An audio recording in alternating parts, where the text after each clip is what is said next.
Violence, violence, violence. I don't like it. I avoid. But violence likes me. I can't avoid. Hi hi hi hi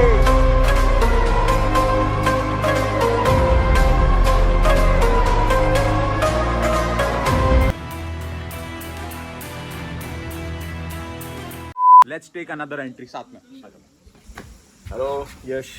How are you? तो अभी पहले थोड़ी ice breaking करते हैं। तो अभी ये लोकेशन कौन सी है थोड़ा बताओ आप जरा हमारे व्यूअर्स को। कहाँ पर हैं अभी फिलहाल?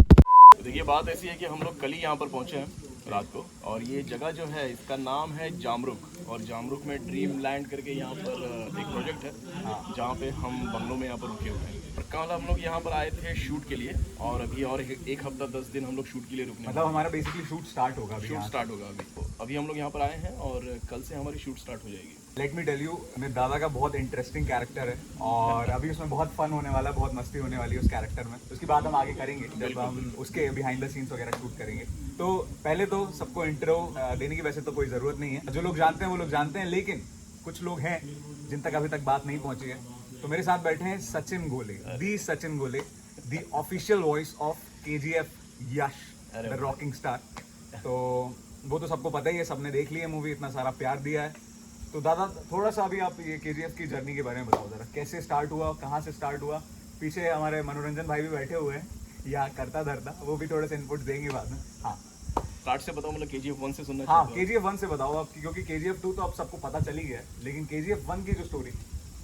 KGF 1 की जो स्टोरी थी वो तो ऐसे हुआ कि देखिए यश की तो मैंने बहुत सारी फिल्में पहले की थी, डब की थी, ठीक है ना। उनकी काफी सारी कन्नड़ काफी सारी। मूवीज जो हैं हाँ। वो दादा ने ऑलरेडी की हुई हैं। हाँ, तो जैसे मैं कुछ हिट फिल्मों के उनके नाम बता देता हूँ, जैसे masterpiece, mister and Mrs Ramachari, okay, और गुगली गुगली, गुगली और उनकी और एक फिल्म थी करातिका। करा तीखा, हाँ, कराथिका, करा थीका, कराथिका। ओके, और प्लस अभी जस्ट हाल ही में मैंने फिल्म की, लेकिन ये KGF 1 के पहले की बात बता रहा हूँ। अच्छा अच्छा, तो जब KGF 1 बन के रेडी हुई तो उसके बाद फिर ये लोग तलाश कर रहे थे कि KGF में यश की वॉइस के लिए किसकी वॉइस जाएगी। तो ये थोड़ा सा ये लोग सर्च कर रहे थे, हाँ। प्रोडक्शन वाले। तो फिर यश भाई खुद प्रोडक्शन को बोले कि मैंने कुछ फिल्में देखी हुई हैं मेरी खुद की जो हिंदी में डब हुई हैं, ओके, तो उस लड़के का ऑडिशन के लिए बुला लो। अच्छा, तो उन्होंने प्रोडक्शन को भी दिखाई, जिन फिल्मों का मैंने नाम लिया, masterpiece, mister and Mrs Ramachari, heart attack भी थी उसके अंदर, अच्छा। हाँ, जिसका नाम है the lucky. The south lucky, में नाम है, कन्नाडा में नाम है द लक्की। अच्छा, हाँ, और उसको बाद में हिंदी में जब डब किया गया तो उसका नाम द हार्ट अटैक रखा गया, हार्ट अटैक। तो ये 3-4 फिल्में जब यश भाई ने देखी तो बोली कि ये वॉइस मेरे लिए परफेक्ट जा रही है, क्योंकि इसके अंदर ज़्यादा सॉफ्टनेस भी नहीं है और ज़्यादा ये भी नहीं है, ज़्यादा कड़ापन भी नहीं है, क्योंकि इनको क्या है, ज़्यादा बेस भी नहीं चाहिए था और ज़्यादा सॉफ्ट भी नहीं चाहिए था, एक मिड में चलने वाली वॉइस चाहिए थी। तो उनके मतलब उनके डिस्प्ले ऑफ कैरेक्टर के साथ मैच करती है। हाँ, तो उस वो तरह आपके साथ क्योंकि जाती है। कैरेक्टर है यंग, जो रॉकी भाई जो कैरेक्टर है वो यंग है, लेकिन वो यंग होने के साथ साथ वो उतना भी बड़े लेवल का जो ऐसा डॉन नहीं बना है कि मतलब उस KGF 1 में, बाकी 2 में तो बन चुका था, उसकी भी स्टोरी मैं बाद में बताऊंगा आपको। तो उनको ऐसा था कि ठीक है वो गुंडा तो बन चुका है, लेकिन ऐसा नहीं कि पूरा बेस चाहिए उसकी वॉइस में, कुछ नहीं, आराम से वो एकदम कूल कैरेक्टर है, मेरे मन में जो है वो मैं करता हूँ, ऐसा है। तो और ठहराव चाहिए था उनको, ऑल्सो वो उस टाइम बॉम्बे का बनना चाहता था। बॉम्बे का बनना उस टाइम इंडिया का तो नहीं बना, इंडिया का नहीं बनना चाहता, जबकि हालांकि सपना उसका था कि मुझे पूरे इंडिया का बनना है। इंडिया का क्या, मुझे इंटरनेशनल पूरा बनना है, मतलब सब पूरी कुछ दुनिया कैप्चर करना चाहिए है। अपने को। हाँ, मतलब माँ का एक सपना है कि भाई पूरी दुनिया का सोना जो है वो तेरे पास आ जाए, इस तरह से मतलब उस फिल्म में जो दिखाया गया है स्टोरी में। तो फिर यश भाई बोले कि ये लड़का जो है इसको ऑडिशन के लिए बुला लो। तो फिर बाद में वो लोग मुंबई आए, करना यहाँ से बैंगलोर से, और बैंगलोर से आने के बाद फिर बाद में मुझे ऑडिशन के लिए बुलाया गया और लिया ऑडिशन। मेरे साथ और 4-5 आर्टिस्टों का हुआ था, लेकिन यश भाई के दिमाग में बैठ चुका था कि नहीं, वॉइस आपकी सचिन voice की उनको- जा रही है तो सचिन से ही करवाना है। समझ में आ गई थी पहले ही, मतलब Yeah. कहीं ना कहीं बैक ऑफ द माइंड में उनके पास वो जो आपकी वॉइस गई थी, हाँ। तो वो उन्होंने अब्जॉर्ब कर ली थी, मुझे अब्जॉर्ब ऐसा कर ली लगता है। थी, एग्जैक्टली। तो फिर बाद में मैंने सोचा कि चलो ऑडिशन दे देते हैं, ये सारी चीज़ें मुझे पता नहीं थी, ये भी कैसे पता। तो फिर मैंने ऑडिशन दिया, ऑडिशन देके मैंने छोड़ दिया कि भाई चलो कॉल आया तो कर लेंगे, नहीं आया तो देखेंगे, लेकिन अगर आ गया तो मुझे एक अच्छा हो जाएगा कि KGF जैसी फिल्म मिल रही है। Obviously. क्योंकि KGF की चर्चा जो है पार्ट 1 रिलीज होने से पहले भी मार्केट में बहुत ज़्यादा हो रही थी, अच्छा, क्योंकि सबको पता था कि KGF नाम की एक नई फिल्म आ रही है और इसकी स्टोरी एकदम ऐसी है, हाँ, इस लेवल की है, इस लेवल की है, तो सब लोगों को ये हो रहा था, ट्रेलर को बहुत अप्रिशिएट किया गया था, अप्रिशिएट किया गया फर्स्ट वाली KGF को। Yes yes yes.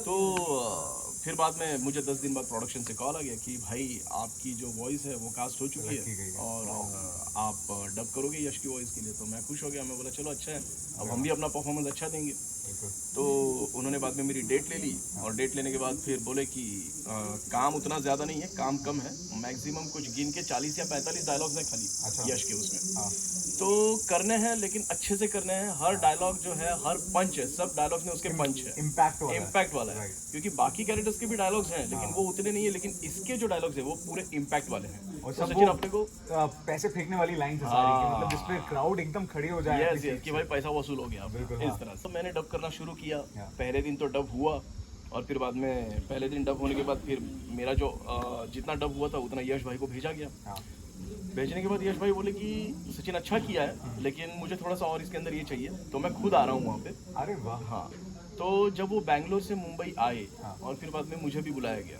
फिर हम दोनों का ऐसा हो गया कि भाई अभी यश भाई ही आपकी डबिंग करवाएंगे। अच्छा, अरे वाह। तो 2 दिन फिर यश भाई मेरे साथ रुके और 2 दिन में उनको जो चाहिए था Right. वो सारा काम उन्होंने निकलवा के ले लिया Wow. और फिर जो पार्ट 1 है वो लोगों के सामने, दर्शकों के सामने प्रेजेंट हो गई और लोगों का जो रिस्पॉन्स आया वो तो पता ही है। हाँ। मतलब बीच में मैं बस इतना बताना चाहता हूँ ऑडियंस को भी कि यश भाई अपने काम को और केजीएफ को लेके कितने सीरियस थे उस वक्त। जैसे अपन डबिंग करते हैं मूवीज़ की, डब की जाती है, तो यूजुअली डबिंग आर्टिस्ट जो होते हैं वो अपने हिसाब से करते हैं उसको कि मैं कैसा प्ले करूँगा इसको। लेकिन मुझे ऐसा लगता है कि यश भाई जो हैं वो काफ़ी ज़्यादा इन्वॉल्व थे प्रोजेक्ट में, तो वो आपके साथ आए और वो चाहते थे कि और बेहतर करें हम, कि उनके कैरेक्टर के साथ भी जाए चीज़ें। कि भाई वो आएंगे अगर बैंगलोर से तो आपको और पर्सनल इनपुट्स दे सकते हैं बिल्कुल, अच्छे से, बिल्कुल तो और बड़ा हो सकता है। तो मुझे ऐसा लगता है कि शायद उनके दिमाग में था कि ये केजीएफ एक बहुत बड़ी लेवल की बहुत मूवी बड़े होने लेवल वाली की है, मूवी है। तो वो उनकी मेहनत है और आपके साथ की मेहनत है। इसके बारे में मैं कहना चाहूँगा कि यश भाई ने जितनी फिल्में की थी हाँ। केजीएफ से पहले, हाँ। तो केजीएफ की जब तैयारी उनकी शुरू हुई तो उससे पहले 2 से ढाई साल उन्होंने एक भी मूवी नहीं की। अच्छा। सारी तैयारी इसी में लग गई, मतलब वो पूरा का पूरा अपना इनपुट इसी के अंदर देने लगे, मतलब वो इन्वॉल्व हो गए थे। इन्वॉल्व हो गए। जैसे फिल्म रिलीज हुई 2018 में हाँ। और उससे पहले 2 साल पकड़ो, मतलब 2015 के बाद यश भाई ने कोई भी मूवी नहीं की। अरे हाँ, तो ये बहुत कन्विक्शन गाइस। हाँ, ये बहुत ही मानने लायक बात है उनकी, तो मैं भी तारीफ करूंगा इस बात के लिए बिल्कुल, कि 3 साल उन्होंने कोई प्रोजेक्ट नहीं दिया। उन्होंने कहा कि बस अभी एक जो प्रोजेक्ट है इसी के ऊपर मैं मेहनत करूंगा। और फिर केजीएफ 1 की भी शूट कंप्लीट होने के बाद फिर 2 के लिए भी आने में कम से कम नाना बोल के 2 से ढाई साल लग ही गए। हाँ 3 साल लग गए। 3 साल लग गए, तो उन 3 सालों में भी उन्होंने एक भी प्रोजेक्ट नहीं किया। मतलब केजीएफ के ऊपर ही उन्होंने 2015 से अभी देख लो ना 2022, मतलब 7 साल में उन्होंने दूसरा कोई प्रोजेक्ट नहीं किया। तो एक ऐड मैंने की थी उनकी, उसका नाम मैं भूल जा रहा हूँ, प्रिया पाइप्स कुछ तो पाइप्स कन्नड़ा में नहीं, हाँ कन्नड़ा में थी, लेकिन बाद में जब उसकी हिंदी में डब की गई हाँ। तो वो मैंने ही डब की, तो मुझे पता चला कि यश भाई ने ये एक ऐड की थी। बीच में। हाँ। लेकिन इन 7 सालों में उन्होंने सिर्फ 2 फिल्म की, एंड दैट्स व्हाट मेक्स कि केजीएफ कैसे इतनी बड़ी है। कैसे इतना बड़ा ब्रांड बना। क्योंकि अगर आप मेहनत नहीं करोगे तो वो आप जो ड्रीम देख रहे हो इतना इंटरनेशनल और इतनी बड़ी सक्सेस का, आई डोंट थिंक वो पॉसिबल अगर आप जब तक पूरा फोकस और इनपुट नहीं दोगे आप, तो दैट इज कमेंडेबल। बिल्कुल। तो केजीएफ 2 के टाइम ऐसा हुआ कि उससे पहले मेरी यश भाई से मुलाकात हुई थी बैंगलोर में। मैं अपने काम से गया था, लेकिन भाई मैंने यश भाई से पूछा कि भाई आपसे मिलने के लिए आ सकता हूँ क्या? तो बोले ठीक है, अभी हम 2 दिन के बाद मिलते हैं। तो मैंने अपने सारे काम पटा लिए बैंगलोर में और उसके बाद मैंने अपॉइंटमेंट ले ली उनकी और उनसे मिलने के लिए मैं चला गया उनकी जगह पे। तो उन्होंने कहा कि भाई सेकंड जो है उसकी डबिंग मैं करना चाहता हूँ क्योंकि अच्छा लगेगा मुझे डबिंग करने की, हिंदी में करने की। तो मैं बोला कि भाई कीजिए आप, अच्छा है, बहुत बढ़िया बात है ये तो आपके लिए। नहीं मेरे पेट पे लात मत मार। नहीं, ऐसा नहीं कहा मैंने, ऐसा कुछ नहीं कहा। भाई आप तो कीजिए ना, क्यों नहीं, अच्छा लगेगा। तो बात इसमें ऐसी वो हुई, चाह रहे थे कि वो आपकी हेल्प लें, ऐसा कुछ था? हाँ मेरी हेल्प लेना चाहते थे कि भाई डायरेक्शन में और थोड़ा सा मुझे कुछ ऐसे ऐसे डायलॉग्स होंगे कि जिसके अंदर ग्रामेटिकली हो सकता है थोड़ा सा कुछ गलत हो जाए हमसे, तो आप आके यहाँ पे थोड़ा सा उसको इम्प्रूव कर दीजिए, इनपुट दे दीजिए। हाँ, यश भाई हैं इतने बिजी हैं अपनी लाइफ में कि उनको अपने हिंदी पर काम करना, ये सारी चीज़ें, तो मौका तो नहीं मिला इतने बड़े आदमी को मौका। भी लगता है उसमें, अगर आप कंप्लीटली एक दूसरी लैंग्वेज से आ रहे हो। इन छोटी छोटी चीज़ों पर काम करने के लिए मौका नहीं मिलता। तो मैंने सोचा कि चलो ठीक है, जो होगा देखा जाएगा। लेकिन बात ऐसी हुई कि जब अभी बीच में तो कोरोना का पीरियड आ गया था, तो कोविड के पीरियड के बाद फिर जब इनकी डबिंग की शुरुआत होने लग गई थी, तो उन्होंने कहा कि नहीं भाई, इसको जो है सचिन ही करेगा कंटिन्यू, और सचिन से ही करवाते हैं। अब जब 1 में वॉइस गई है तो लोगों को भी सुनने में एक आदत हो गई है कि सचिन की वॉइस कनेक्शन हो गया ना ऑडियंस का कि यार नहीं, मतलब यश की वॉइस है, मतलब ऐसी वॉइस है यश की। तो वो आपकी जो वॉइस है यश के साथ गई है, मुझे लगता है कि वो ऑडियंस के दिल और दिमाग में बैठ जहन में बैठ चुकी थी। मुझे ऐसा लगता है पर्सनली, अगर कोई और डबिंग आर्टिस्ट अगर कोई और करता तो हो सकता है अच्छा कर भी सकता था, बट देन आपके साथ जो उनका कनेक्शन बन चुका था ऑलरेडी, मुझे नहीं लगता वो कोई मैच कर पाता। मैच कर पाता। चलो ये तो आप मेरी तारीफ कर रहे हो, मुझे अच्छा लग रहा है। मैं चेक का वेट कर रहा हूँ बाद। अच्छा नहीं ऑब्वियसली वो है नहीं, और सब लोग जानते हैं कि इस मूवी का इस लैंडस्केप में हिट होने का एक बहुत बड़ा रीजन आप भी हैं। अच्छा हाँ, तो बात अभी चलो ये तो आपका प्यार है, ये तो आप हमारे लिए इतना ये ऑडियंस कमेंट करके बताना नीचे है कि नहीं है, बताना प्लीज। तो KGF 2 के लिए फिर फ़ोन आया, फिर फ़ोन आने के बाद फिर मैं बैंगलोर चला गया। बैंगलोर जाने के बाद फिर ऐसा था कि KGF 1 की जो डबिंग हुई थी तो उस समय वो जो यश भाई का कैरेक्टर था रॉकी, वो उस समय जो था वो मुंबई में रहता था और जस्ट उसने गरुड़ा को मार दिया था। गरुड़ा को मारने के बाद फिर बाद में पूरा KGF उसने हथिया लिया। KGF हथिया लेने के बाद फिर उसका जो एटीट्यूड पकड़ना था, उसका जो ईगो, उसका एटीट्यूड, उसका जो मतलब ओवरऑल उसका जो नेचर, हाँ बात करने का सारा जो नेचर उसका चेंज हुआ था, तो वो सारा स्टाइल चेंज हो गया। करेक्ट, तो वो स्टाइल उसकी वॉइस में अब लानी थी। अच्छा, तो फिर उस समय तो यश भाई भी इन्वॉल्व हो गए, उसके साथ साथ जो डायरेक्टर है प्रशांत नील जी, वो भी इन्वॉल्व हो गया, और साथ साथ में जो राइटर थे I think Suri sir, doctor Suri, तो वो भी इन्वॉल्व हो गए इसमें। और इन तीनों ने मिलाकर बाद में मेरे ऊपर जो मेहनत की, तो इसके लिए मुझे 1 हफ्ते के 2 मिनट 5 मिनट से आ रहे हैं हम लोग ना। हाँ, तो मुझे 1 हफ्ते के लिए उन लोगों ने सीधे बुक कर लिया। अच्छा। तो बोले कि सचिन पहले पार्ट की डबिंग भले ही 2 दिन में हो चुकी थी, लेकिन सेकंड जो है, इस सेकंड के लिए आपको ना बोल के कम से कम हफ्ता 10 दिन तो यहाँ पे आना पड़ेगा, क्योंकि हमको काम करना है। राइट, क्योंकि डायलॉग्स भी बहुत ज्यादा है, मेरी 3-4 डबिंग तो होती है, तो एक पूरी फिल्म की डबिंग अगर खाली मेरा अगर हीरो का कैरेक्टर है तो मैं 3 से 4 घंटे में कर देता हूँ। तो यूजुअली जो मूवीज रहती हैं, साउथ इंडिया की मूवीज रहेंगी या हॉलीवुड फिल्म्स रहेंगी, उनकी डबिंग यूजुअली 3 घंटे में कंप्लीट हो जाती है। लेकिन इस प्रोजेक्ट के लिए KGF 2 के लिए 7 से 8 दिन आप बैंगलोर गए। 7 से 8 दिन बैंगलोर गया। ऐसा तो काम ऐसे होता था कि हर दिन बस एक ही रील पे काम होता था। 8 रील की फिल्म है, तो हर दिन सिर्फ एक ही रील पे काम। आज एक रील पे बस पैकअप। ओके, तब तक तो शाम को 4-5 बज भी जाते थे। राइट। वैसे भी 6-7 बजे के बाद पैकअप होता था। तो मैं कभी कभी बोलता था कि आगे 2 घंटा है अपने पास, दूसरी रील स्टार्ट करेंगे। लेकिन वो कहते भी अंदर से था कि मतलब नहीं, ऐसा कुछ नहीं कि जल्दी, हाँ मैं अंदर से ये था कि भाई कर सकते हैं, लेकिन वो बोलते थे कि नहीं सचिन, अपनी वॉइस को आराम दो, रेस्ट दो, सेकंड डे करेंगे, थर्ड डे करेंगे, अपने पास बहुत टाइम है। ऐसा नहीं 8-10 दिन है तो उसके बाद हम बढ़ा भी सकते हैं दिन, ऐसा कुछ नहीं, अपने पास बहुत टाइम है। हाँ, वी विल टेक आउट। आपको पूरा स्पेस देना चाहते थे कि आप अपने बेस्ट में रहो, बेस्ट में रहो बस। और फिर 8 दिन डब होने के बाद मैं सोचा कि चलो ठीक है, अब डबिंग तो कंप्लीट हो गई। तो उसके बाद मुझे लगा कि मेरा काम खत्म हो गया, लेकिन ऐसा नहीं था। 1 महीने बाद वापस फ़ोन आया कि सचिन कुछ चीज़ें जो है वो थोड़ी सी रह गई हैं, तो वापस आ जाओ, तो इसके अंदर सुधारनी है थोड़ी सी। फिर बाद में वापस डायलॉग्स में चेंज, फिर परफॉर्मेंस में चेंज, फिर डेप्थ में चेंज, दोबारा सारी चीज़ें नहीं, कुछ जगह जहाँ इनको सीन्स लगे। फिर मैं सोचा कि चलो, फिर वो मुझे 2 दिन के लिए वापस बुलाया गया, तो मैं बोला चलो अभी तो फाइनल हो गया। फिर फाइनल नहीं हुआ क्योंकि प्रशांत नील जी जो डायरेक्टर हैं वो पूरी तरह से सेटिस्फाई बिल्कुल नहीं होते। तो तीसरे टाइम उनको थोड़ा लगा होगा, तो उन्होंने सोचा कि चलो हम अब मुंबई चलते हैं। तो वो मुंबई आए, फिर मेरा वापस 1 दिन के लिए टाइम लिया गया। हालांकि उस 1 दिन में सुबह से लेकर शाम तक रवीना जी डब कर रही थी, रवीना टंडन जी अपना स्टूडियो में। हाँ नहीं, सेम स्टूडियो में नहीं, ये स्टूडियो उन्होंने बांद्रा में लिया था, मुंबई में हो रही थी। और आपकी डब कहाँ पर हो रही थी? वहाँ पर उसी सेम स्टूडियो में, बांद्रा। हाँ, लेकिन 8 दिन की, हाँ second time, first and second time जो वो बैंगलोर में हुआ। ओके, बैंगलोर में कौन से स्टूडियो में? वहाँ पे आकाश स्टूडियो है, आकाश स्टूडियो। और फिर थर्ड टाइम जो है बांद्रा में डब हुआ, और डब होने के बाद फिर मैं सोचा कि चलो अभी तो पूरा हो गया, नहीं, लेकिन अभी भी पूरा नहीं हुआ। फिर उनको सेटिस्फाई नहीं हुए, वो वापस मुझे 1 दिन के लिए बैंगलोर बुलाया गया। और फिर बैंगलोर बुला लेने के बाद फिर बाद में फाइनल टच उन लोगों ने दे दिया अच्छे से, और फिर अब बोले कि भाई अब डबिंग कंप्लीट हो चुकी है, अब हम रिलीज के तौर पे हम रिलीज कर सकते हैं।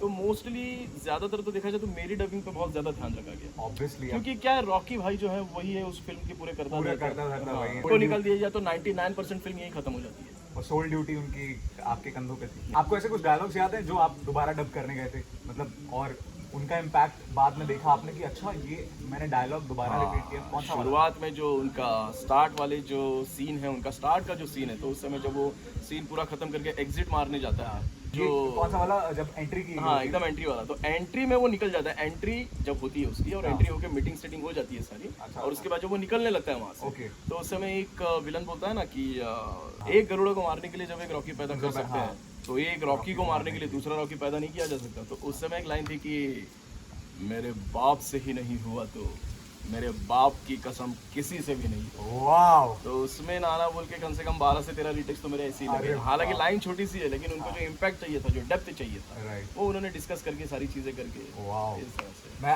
अभी तो मैंने अपने वैक्स कर लिए, लेकिन जब मेरे थे बाल तो ये मैं मूवी देखने गया था तो फिर रोंगटे खड़े हो गए थे मेरे, ये डायलॉग सुन के कि मेरे बाप से ही नहीं हुआ तो मेरे बाप की कसम किसी से भी नहीं। ओह, फिर अच्छा, मीनवाइल जब आप डब कर चुके थे तो आपको कहीं मन में था कि यार ये कुछ अलग होने वाला है, मतलब ये कुछ एक्स्ट्रा ऑर्डिनरी होने वाला है? हाँ, क्योंकि जब डब हो रही थी तो उस समय मैं तो विजुअल भी देख रहा था। हाँ। तो विजुअल देखते समय तो यश भाई का ड्रेसिंग कोड और प्लस साथ में जो विजुअल दिखाया गया था, इतना एक्शन, जो लोकेशंस और इतना सारा सब कुछ, सब जो huge सारा था। तामझाम जो पूरा था वो पूरा production। ह्यूज था, सही में। पूरा ह्यूज था। राइट, तो मुझे तो देख के पता ही चल गया था कि पहले से ज्यादा बहुत आगे के लेवल पे जाने वाली है फिल्म। हाँ, वो तो डब करते समय ही पता चल गया। तो मुझे भी बहुत सारे दोस्त मेरे पूछ रहे थे हाँ। कि भाई कैसा लगा, क्या लगा। मैं बोला भाई जरूर देखना ये फिल्म जाके, हाँ। क्योंकि अगर नहीं देखोगे तो अपने लाइफ का बहुत बड़ा पार्ट मिस कर दोगे। अच्छा, ऐसा है। वाओ। हाँ। इंडिया में इस लेवल पे तो नहीं हुआ। हाँ, इस लेवल पे तो मेरे ख्याल से काम नहीं हुआ, क्योंकि इन लोगों ने जो फाइट मास्टर भी बुलाए थे वो सारे इंटरनेशनल उन लोगों ने हायर किए अच्छा, थे सब ओके। कुछ। हाँ, ऐसा है, सब कुछ पूरा एकदम, मतलब खर्चा जो है वो दिखता है बेसिकली जितना पैसा लगा है वो दिखता भी दिखता है पूरा visual हर चीज में, आर्ट में, डायरेक्शन में, और छोटे छोटे जो मुझे लगता है टेक्नीशियन से लेके सब लोगों के एफर्ट्स उस मूवी में दिखते हैं। मूवी में दिखता है। वो बहुत ही कमेंडेबल बात है। एग्जैक्टली। मुझे एक छोटा सा सवाल ये याद आया कि आपने फर्स्ट टाइम कब फाइनल कट देखा था अपनी डबिंग होने के बाद? किसके साथ देखा हो मूवी, प्रॉपर स्क्रीनिंग? नहीं, प्रॉपर स्क्रीनिंग तो अगर देखा जाए तो मैं अपनी फैमिली के साथ ही गया अच्छा, था मूवी देखने के लिए। और उससे पहले मैंने प्रीमियर शो के बारे में पूछा था, हाँ। लेकिन थोड़ा सा क्या हो गया, डबिंग जब पूरी तरह से कंप्लीट हुई हाँ। तो उसके बाद फिर ऐसा था कि प्रीमियर करने का वक्त ही नहीं मिला। अच्छा। तो उन्होंने भी कहा कि सचिन प्रीमियर के लिए हम लोग आपको इनवाइट करते हैं, लेकिन प्रीमियर का टाइम ही नहीं है, क्योंकि ऑलरेडी डेट ले चुके हैं और मेरे ख्याल से 14 अप्रैल में रिलीज हुई थी। राइट, और 20 दिन पहले ट्रेलर आया है। हाँ, 20 दिन पहले ट्रेलर आया। वुड यू बिलीव इट कि केजीएफ जैसी और मूवी, ट्रेलर के बाद भी थोड़े बहुत करेक्शंस निकले, थोड़ी बहुत चीजें हुई डबिंग की। हाँ, क्या बात कर रहे हो? इतना सारा हुआ था, तो इतना सारा तामझाम था उन क्योंकि 20 बहुत दिनों ही- में? हाँ, उन 20 दिनों में तो बहुत टाइट पकड़ के रखा था इन लोगों ने। ये तो आपने मुझे बात पहले भी नहीं बताया था, हम जब पहले बात कर रहे थे। हाँ, तो अभी बता दिया। 20 दिनों में कैसे, मतलब मुझे ये नहीं समझ में आया कि आप इतनी बड़ी मूवी रिलीज कर रहे हो और आपने ट्रेलर के साथ रिलीज के बीच में सिर्फ 20 दिन का वक्त लिया है। That is such. अब मुझे लगता है कि गैम्बल भी है या तो एक ट्रस्ट भी है। ट्रस्ट भी, हाँ, उनको ट्रस्ट था एक्चुअली, देखा जाए तो खुद पर ट्रस्ट था। ऐसा है कि मूवी जब हम लोग अच्छे से बना रहे तो कितनी भी मेहनत लगने दो, उनका तो ऐसा था कि कल अगर रिलीज है और आज भी अगर कुछ करेक्शन निकल जाए तो हम आज भी मेहनत करने के लिए तैयार हैं, इतना उनको ये था। That's some belief and conviction, I मतलब पूरा लाइफ का एक हिस्सा बना लिया था इन लोगों ने फिल्म को। फिल्म को फिल्म के तौर पे देखा ही नहीं इन लोग, और देखो फिर सक्सेस तो अभी लोगों के सामने आ ही गई। सर चढ़ के बोल रही है सबके, और वो नंबर्स आर जस्ट नॉट। और देखा जाए तो लोग 4-4, 5-5 बार जा जाके देख रहे थे। आपको ऐसे कुछ रिव्यूज मिले कि बहुत कम से कम अगर 100 लोग अगर मेरे दोस्त थे तो उसमें से 60 से 70 लोग तो जाके डबल ट्रिपल बार देख के आए थे। मैंने तो शुरू में आपको कॉल नहीं किया था, नोइंग दैट कि भाई मैं तो जानता हूँ आपको और हमने काम भी किया हुआ है पहले, लेकिन मैंने आपको शुरू के दिनों में कॉल नहीं किया क्योंकि मैं जानता था कि आप इस वक्त इतने बिजी होंगे कि मेरा शायद कॉम्प्लीमेंट या हाँ, फोन मैं भी फोन उठा भी नहीं पा रहा था एक्चुअली, देखा जाए तो 7 से 8 दिनों में मैं तो उठा ही नहीं पा रहा था। हाँ राइट, तो मैंने उन्हें कॉल भी नहीं किया था। मैंने एक हफ्ते बाद कॉल किया था जब मैं दिल्ली में था, तब मैंने सचिन भाई को कॉल किया था कि मैंने कहा मैंने फिल्म देख ली थी आपकी एक हफ्ते पहले, लेकिन मैं रुका रहा कि आपको टाइम मिल जाए और आप मुझसे बात कर पाओ 2 मिनट के लिए एटलीस्ट। तो फैमिली का रिएक्शन कैसा था और फ्रेंड्स का रिएक्शन कैसा था? फैमिली को तो बहुत अच्छा लगा यार। फैमिली तो बोली कि मतलब फैमिली को तो पता ही था कि मैं ऑब्वियसली KGF 1 कर चुके थे और वीडियो मतलब बंद कर चुका हूँ हाँ। और बाकी की डबिंग्स करता रहता, तो भाई इनका तो प्रोफेशन ही है। लेकिन जब थिएटर में फिल्म देखने के लिए हम लोग गए तो उस समय जो सीटियाँ, जो पब्लिक की रिएक्शन और ये सारी चीज़ें, तो मेरी फैमिली को बहुत अच्छा लगा। बोले कि यार, और उसके बाद तो बहुत सारे न्यूज़ रिपोर्टर्स और ये सब इनके फ़ोन आने लग गए, तो बहुत सारी मराठी जो न्यूज़ चैनल्स हैं तो वहाँ पर फिर टेलीकास्ट किया गया। तो फैमिली को एक लगा कि भाई अपने में से एक बंदा इतना आगे निकल चुका है, तो बहुत अच्छा लगा है। तो मतलब फ्रेंड्स तो ऐसे थे कि आज रिलीज हुई, फर्स्ट डे फर्स्ट शो देख के आ गए कि भाई चल कल आजा, कल पार्टी करते हैं, परसों आजा, परसों पार्टी करते हैं। हाँ। अब जो मेरे खास खास दोस्त हैं उनके साथ तो मैं चला गया, लेकिन अब सबके साथ तो सबके साथ पार्टी तो नहीं करना सबके possible। साथ तो पॉसिबल नहीं है ना। और कितने लोगों ने आपको कॉल करके ये बोला कि भाई वो वाला डायलॉग बोल दो, क्योंकि मैंने तो बोला था आपको, याद है आपको? यार बहुत सारे लोगों ने ना बोल के 100-150 लोगों ने बोल दिया वो वाला डायलॉग बोल दो वाला। वायलेंस वाला तो भाई मैंने सबसे पहले कॉल किया, मैंने कहा दादा एक बार वायलेंस बोल दो, मैंने ट्रेलर हजारों बार देख लिया, लेकिन आपके मुंह से दोबारा सुनना है मुझे। तो मतलब अब क्या है कि तो अभी जो इच्छा है वो मरी नहीं है मेरी। अच्छा अच्छा। तो एक बार आप जरा Violence. एक बार Violence, violence, violence. I don't like it. I avoid. But violence likes me. I can't avoid. आय हाय अरे सॉरी। सीरियसली यार, मतलब जितनी बार सुनो उतनी बार गूज़बम्स आता है यार। अब मेरे तो सर चढ़ के बोल रहा था मैं दिन भर वायलेंस। अब मेरा भाई बोलता था भाई साइलेंस। अब हो गया तेरा।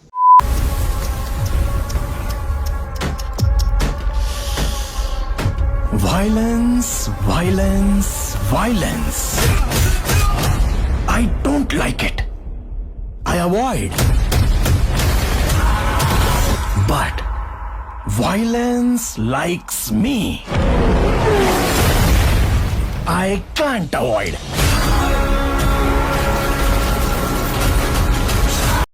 अब मतलब कह सकते हैं कि द सचिन गोले हैज अराइव्ड नाउ, क्योंकि देखो आप इतना काम कर चुके हो ऑलरेडी, बट मुझे लगता है केजीएफ के बाद आपकी लाइफ का और करियर का टर्निंग पॉइंट तो रहेगा। I'm very हाँ, sure। ये बात तो सही है। मतलब केजीएफ करने के बाद मुझे ऐसा लगे कि भाई इतनी दुनिया की सबसे बड़ी फिल्म की डब हमने कर ली, हीरो की डब। राइट।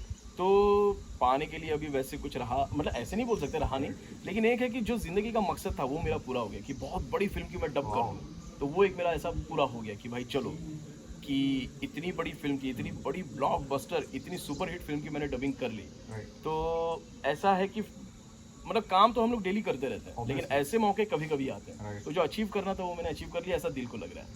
Congratulations उसके लिए Thank you बहुत so ज़्यादा। much. क्योंकि ये आर्टिस्ट के लिए बहुत बड़ी बात है कि आपने कुछ सपना देखा हो और वो उस वक्त पूरा हो गया जब आप करियर के प्राइम पे हो या काम कर रहे हो। Exactly. तो वो बहुत ही अच्छी चीज़ है आई बिलीव। अच्छा ये तो हो गई केजीएफ की बात, और इतनी सारी बातें की हमने सिर्फ केजीएफ की, क्योंकि भाई बात करने को बहुत कुछ है, लेकिन